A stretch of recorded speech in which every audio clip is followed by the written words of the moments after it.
Hi guys, it's Arsh Ellahi, and in today's video we're going to be talking about how it's important, or the importance of having multiple streams of income. I know lots of you are reliant on one stream of income, and that just may be rent coming from a couple of buy-to-lets, etc. And I'm going to be talking about why we should be looking at multiple streams of income. Before we do that, I need a small favour from you. I need you to subscribe to this channel and hit the notification bell. It's the first time that you're watching this video, is welcome, and I really hope that you find this of some use. So let's get straight into it. Multiple streams of income, what is it? It is exactly what it says on the tin. It gives you multiple streams of income. So this could be from various properties, so where you have one or more properties. It could be where you have multiple businesses, or in different industries. So just to give you an example, you may have a portfolio here, you may run a company that does something else that brings in another income. You may have an online business, so you may be selling on Amazon, you may be selling on eBay, whatever it may be. You've got to be able to say that you've got income coming from different sources, so that you can kind of calculate or almost like hedge your bets.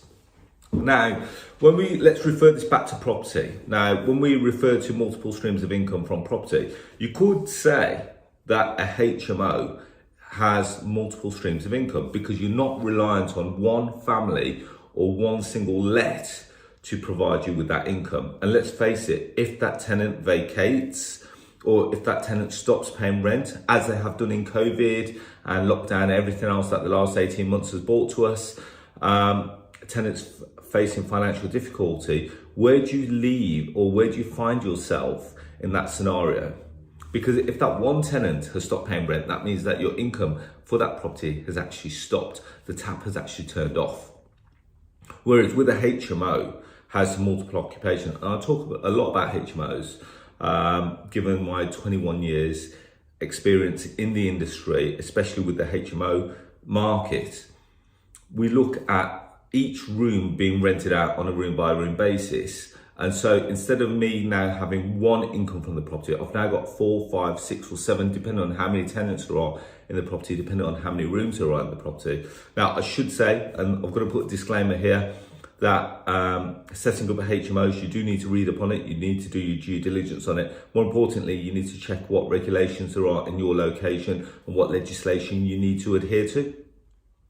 But when it comes to HMOs, they can provide you with multiple streams of income, but bear in mind, it still is only one property. Is that going to get you to your point of what we would consider financial freedom? I don't really like using the term financial freedom, but we kind of get the gist. We get to the point where it actually gives you freedom. Let's just call it freedom.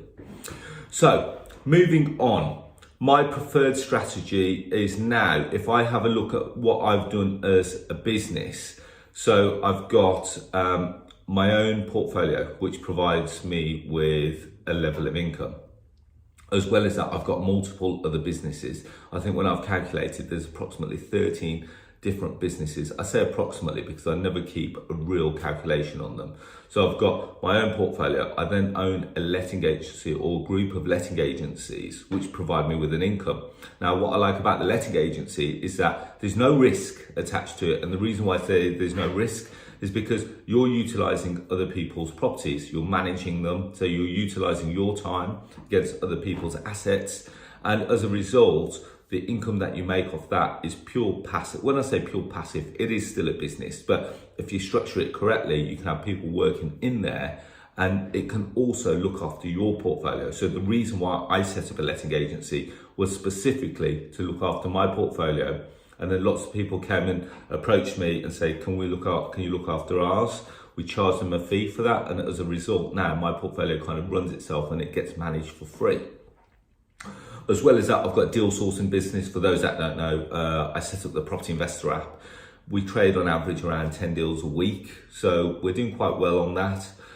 So that provides me with an income. I've then got other businesses. So I've now, well, you would have seen in one of my last videos that I set up a rent-to-rent portfolio within the last 12 months. That now produces an income of circa around £15,000 to £20,000 a month. And I did that in the last 12 months. So if you want, please feel free to go and watch that video, or I'm going to see if I can be clever enough and stick the link up there. Don't know if that works, by the way. But anyway, we're going to keep moving on. So we've got my portfolio, we've got the letting agency, we've got the deal sourcing business, we've got the service accommodation stroke rent to rent portfolio. As well as that, I've also got other interests in other businesses. So I've got stocks and shares, I've got assets which I've acquired, which don't really provide me with an income, so to speak, but they're more so for the long term. And I suppose in this video, I should talk about short term, medium term and long term investments as well, and what they should do for your income levels. So I've got other investments. So in terms of stocks, shares, I don't really draw an income from my stocks and shares. I kind of leave them there for long term for capital appreciation. So when we're looking at the short, medium and long term, if we were to put this into categories, my portfolio and my rent to rent and SA is all my short-term cash flow, short-term businesses, because they provide me cash flow and allow me to operate on a day-to-day basis. On a medium-term business, so you can see behind me, I've got those plans. They're a property development company that I've got, and we're currently building a couple of houses. We've been on them for quite a while. There's not been a sense of urgency for those, if I'm honest, because we're building them from our own cash reserves. So I think we're about month 8 into the process. They're finished. We're just doing the landscaping around the back, and then we're going to sell those. So when I say a medium-term business, we're looking approximately between 1 and 3 years. The short term should be something that produces cash flow. The medium term should be a 1 to 3 year timeline, and then the long term should be between your 5 and 10 year goal set. So in my 5 and 10 year, even though I've got the portfolio producing my short term cash, my long term is that they've got to be appreciating in capital. So in there, this is where I may put in there some long-term lease options. These are the properties that are also going to appreciate in value. So my portfolio, which is going to appreciate in value, I'm also going to be bringing my debt level down because I'm a big advocate for capital repayment mortgages as opposed to interest-only mortgages. I've done a video on that as well. Feel free to go and check it out. Feel free to have a scroll through my channel. We've got lots of videos on lots of different topics. So I bring my debt level down, and yet my capital appreciation increases. I collect stocks and shares as long term.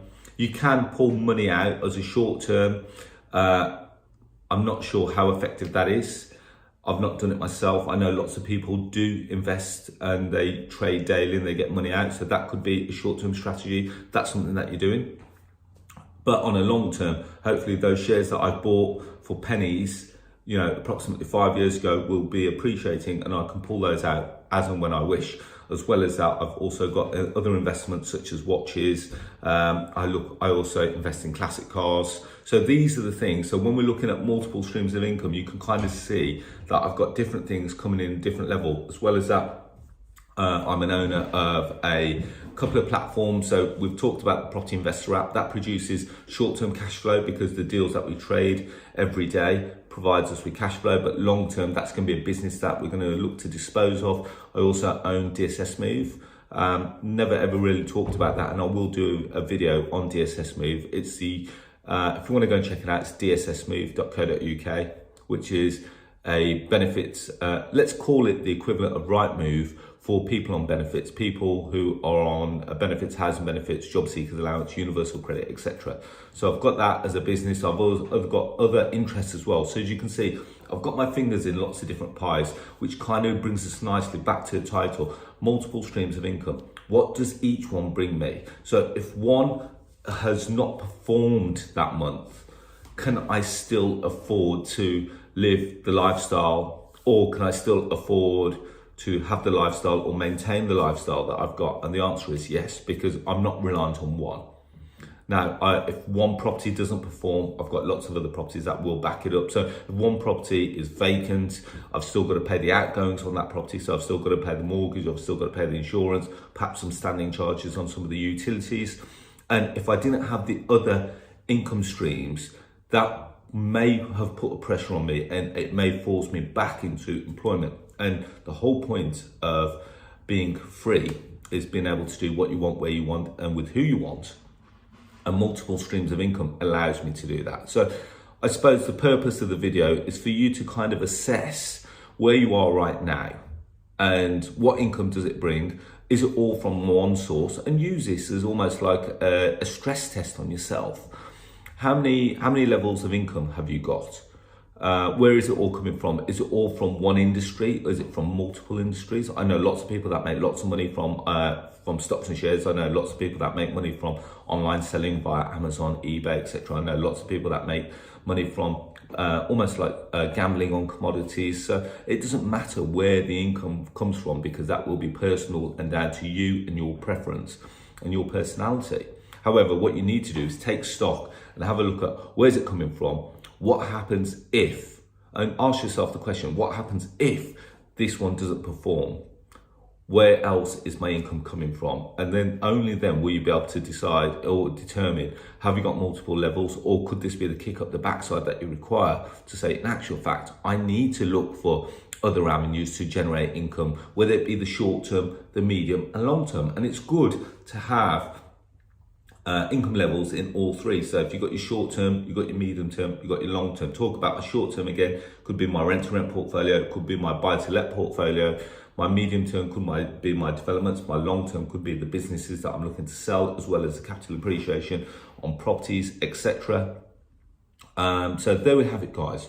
Just short, sharp video. Hopefully that's give you something to think about, and more importantly, it'll allow you to assess where you are right now and where you want to be and how you're going to get there. So as always, if you want more free content, I release a podcast every Tuesday. It's called The Property Rebel. You can find it on Google Podcasts, Apple Podcasts, Spotify, Stitcher, just to name a few.